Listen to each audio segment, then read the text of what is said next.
Как я попала в эту организацию?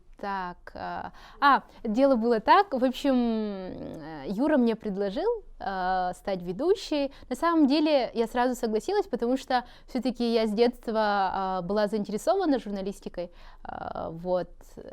Писала различные статьи в республиканских газетах, на якутском, на русском. В общем, был интерес к журналистике.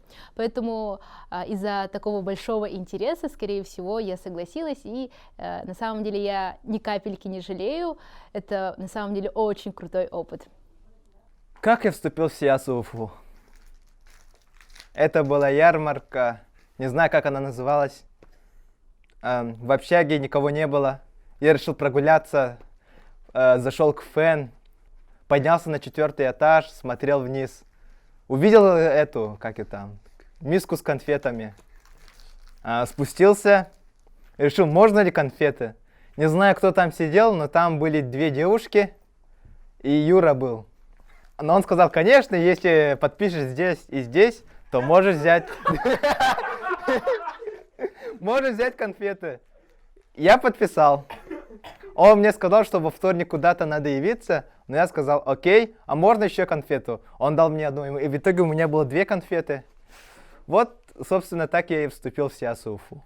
Было 2 конфеты. Конфеты — это сила. Я Петров Данил. Я вступил в Сиясу Уфу через ярмарку, которая проходила в начале сентября. Там мне рассказали о наборе в СИА, что это такое вообще, и я вступил в него. По идее, я думал вступить в СИА еще раньше, когда только основал СИА в 2018 году, еще в феврале, в начале февраля. Но решил посмотреть, что из этого выйдет. Мало ли что-то.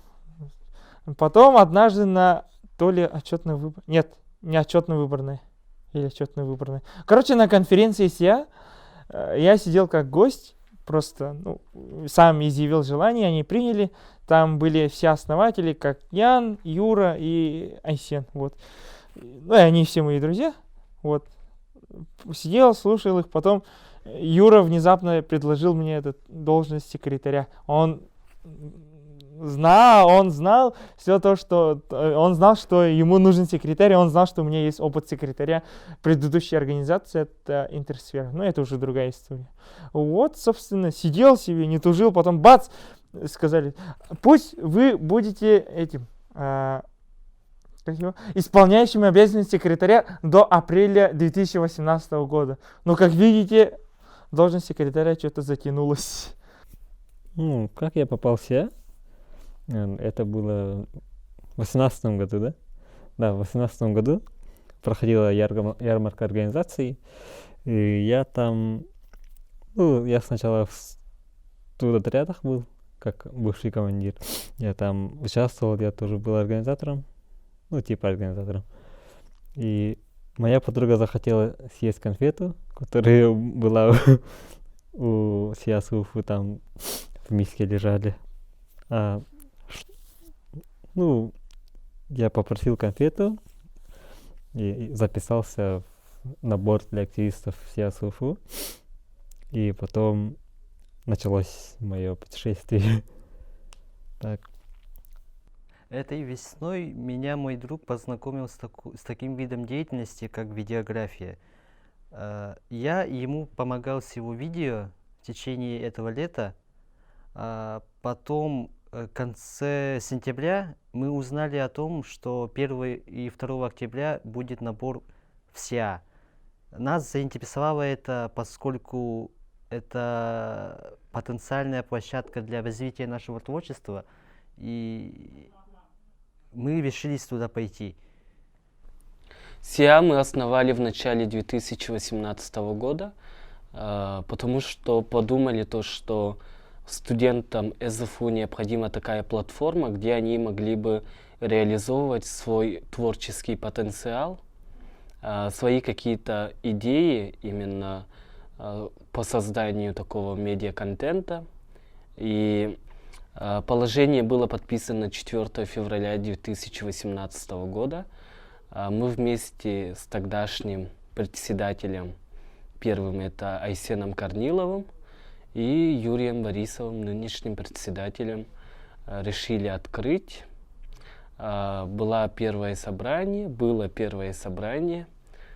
пришли где-то около 25 человек. Фотографии все еще должна быть этого первого собрания. С тех пор уже прошло 2 года. Я думаю, что наша организация стала настоящей такой, одной из самых устойчивых и таких креативных и известных организаций университета. И я думаю, что СИА, она будет дальше развиваться и приобретет скорее другой формат, не просто как организация, а скорее как творческое объединение. Всем привет, меня зовут Саина. В СИА-СУФУ я состою с самого его дня основания. Помню, как первый раз я увидела объявление, то, что нужны ведущие и так далее. Ну, я изначально интересовалась журналистикой, и поэтому я пошла на собрание. Но, к моему большому удивлению, было то, что создатели данной организации оказались мои однокурсники. Это меня очень удивило и очень порадовало. Я вступила благодаря связям с Мишей. Я просто... Я просто написала или лично сказала ему, что хочу вступить в СИА. И он мне сказал прийти 8 октября на собрание. Я ему написала после кастинга. Я пришла 8 октября на собрание, но я сначала перепутала кабинеты, сидела 5 минут в пустой аудитории, и потом перешла в кабинет. Я там никого не знала, все для меня были незнакомые, Мишки не было, поэтому я молча просто села в сторонке куда-то подальше. Всем привет, меня зовут Плотников Гаврил, я студент первого курса ФТИ. Я вступил в СИА-СУФУ осенью 2019 года во время ярмарки организации СКС. В тот день я пришел поддержать своих друзей из Совета студентов-предпринимателей, и у меня вообще не было мысли вступить в какую-либо организацию, так как меня это вообще не интересовало.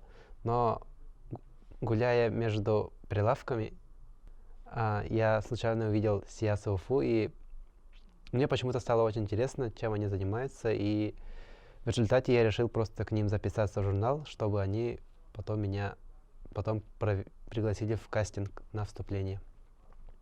И вот так я вступил, можно сказать. Меня зовут Александр. Я вступил сюда по приглашению моего друга. Всем привет, меня зовут Станислав Гуляев, студент первого курса ФТИ. Я узнал о СИА-СУФУ осенью 2019 года, когда проводилась ярмарка организаций. Я занимаюсь монтажом видео, и моя первая работа — это ЮСТМСЮ. Это долгострой, который делается и сейчас. Ну, мой первый, самый запомнившийся моменты — это когда я делал ошибки, и приходилось исправлять эти ошибки, ну, по ночам или утром перед учебой. Ну, да, приходилось исправлять. Первая работа — это Мисс Якутия. Всем привет, я Лена. Так, на самом деле было очень волнительно, потому что начинать вообще, ну, как сказать, карьеру ведущего, не знаю, вот именно с Мисс Якутия это было нереально круто, потому что ты начинаешь говорить о красотках и так далее, но на самом деле были свои трудности, потому что мы снимали с какого-то большого количества дубля, вот, и также опрос, да. Когда мы проводили социальный опрос, немногие соглашались, поэтому такие вот трудности тоже были, вот. Моей первой работой в СИА-СУФУ было... Ну, я на самом деле не помню, что конкретно было там, но первая, самая запомнившаяся работа была съемка репортажа о ЮСТМСЮ. Мы там снимали интервью, брали у них интервью об их деятельности и составе. Также делали перевод этого интервью, да. Перевод это интервью с якутского на русский. И да, вроде бы все. Моя первая запомнившаяся работа — это съемки для одного конкурса.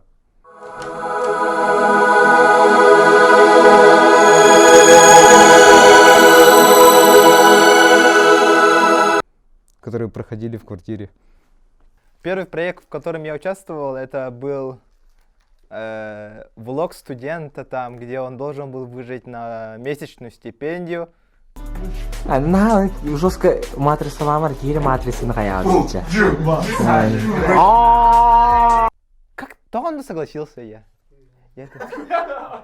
Почему-то я согласился на это, да? Был сам инициатором, ты чё? Нет, я не был инициатором. Вот. Ты сам был инициатором. Вот, было первое собрание, на первом собрании или во втором? Короче, на каком-то собрании. На одном из первых собраний СИАСУФУ Юрий сказал, что нужно снять влог про студента, который должен выжить на свою первую стипендию. Ну, на стипендию. О, камера. Ну ладно, пусть снимает. Они сначала типа не поняли, сколько она стоит. Я говорю, она стоит 45 тысяч. Собственно, никто не соглашался. Я сидел, типа мне нечего было делать. Поэтому я согласился. Собственно, так и началась моя удивительная история. Да? Оператор-монтажера. Первая моя запомнившаяся работа — это когда мы брали интервью о Юстюмсю, и мы вместе с Алгызом снимали влог студента, и я там был оператором. А насчет первого мероприятия, в котором я участвовал, не могу точно сказать. Так, это когда было-то? По идее, я просто аудитории занимал для того, чтобы проводить мероприятие. А, собственно, само участие в мероприятии, можно назвать первый опыт съемок, это общажная кухня, или как можно сказать. Здравствуйте, дорогие товарищи, с вами шоу Виктор. Так, как вы видите, это кулинарная программа от СИАСУФУ. Что ж, начинаем. Сегодня мы будем готовить испанская раска, или просто кухня. Да, вот. Короче, я там готовил, до сих пор помню, это испанская раксо, или ракса. Неправильно как читается. И вот, короче, я его приготовил. Мы отсняли материал, выпустили на YouTube. Сколько просмотров, я точно не помню. Теперь мы это уже скрыли. Благо. Это был мой первый опыт в съемках. Я в этой организации уже 1,5 года. Я много чего делал. В последнее время немного распустился. Немножко. Но скоро начну опять действовать. Мероприятия, которые мне запомнились. Почти ровно год назад мы снимали видео ко Дню влюбленных. Я должен был привести свою подругу там, но этого не получилось, поэтому мне пришлось сниматься с автором стихотворения.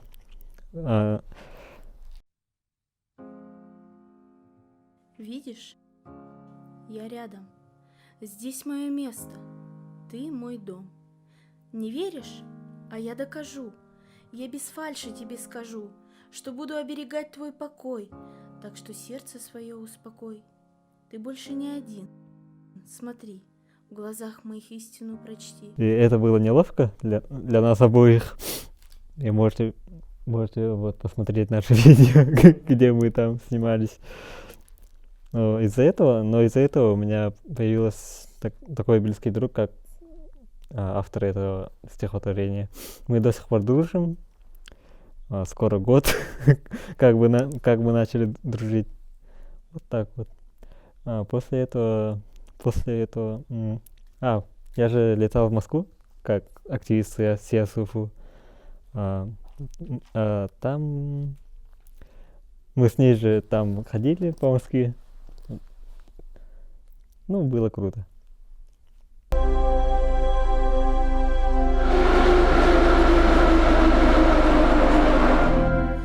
Я не помню, что именно было, в каком именно мероприятии я первым участвовал, но это вроде было какое-то интервью.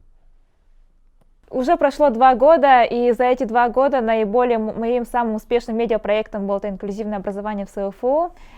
Ну, а также на 2-м месте это, наверное, это путь к успеху. И за это время я участвовала во многих, скажем так, телепередачах на НВК СХ. Это передача «Я молодой» и «Туган». Вот. Ну, а также было множество интервью тоже на телеканале. Но тоже, я считаю, это все раскрылось благодаря СИА СФУ. Про первое мероприятие в СИА, это было съемки молодого ученого. Не помню, как его зовут. Но там было что-то про резину. Про морозостойкую резину. Вот. Эта организация мне подарила много опыта, который я ранее не имел в видеомонтаже. И много положительных эмоций. СИА СУФУ мне подарила новых друзей, и я научился, как правильно вот снимать, фотографировать, короче, как обращаться с камерой. А эта организация, в первую очередь, конечно, это друзья, знакомства, это огромнейший опыт, и во время собрания мы обсуждаем различные такие актуальные темы, которые происходят в мире, и не только в мире, но и в нашем городе, республике, вот, и, скорее всего, как-то так. Что принесло мне деятельность СИА СФУ, так это... Наверное, я просто убедился в том, что меня это действительно интересует, эта область, и то, что я решился развиваться по этому направлению. Но в СИА СФУ я приобрела много друзей, и я раскрыла себя в общественной деятельности и в сфере журналистики, за что я очень благодарна. Работа в этой организации подарила мне массу новых впечатлений и новых друзей. Работа в СИА дала мне очень много новых знакомых, очень талантливых ребят. Большинство они стали для меня друзьями. И это самые лучшие воспоминания, связанные со студенчеством. Я рад то, что как мы снимали фильмы короткометражные, это в 6 утра, там, ночами, как мы готовили сценарии, как мы вообще собирались, проводили вместе время. Поэтому, ну, это самое главное, то, что дало СИА мне, это люди и воспоминания.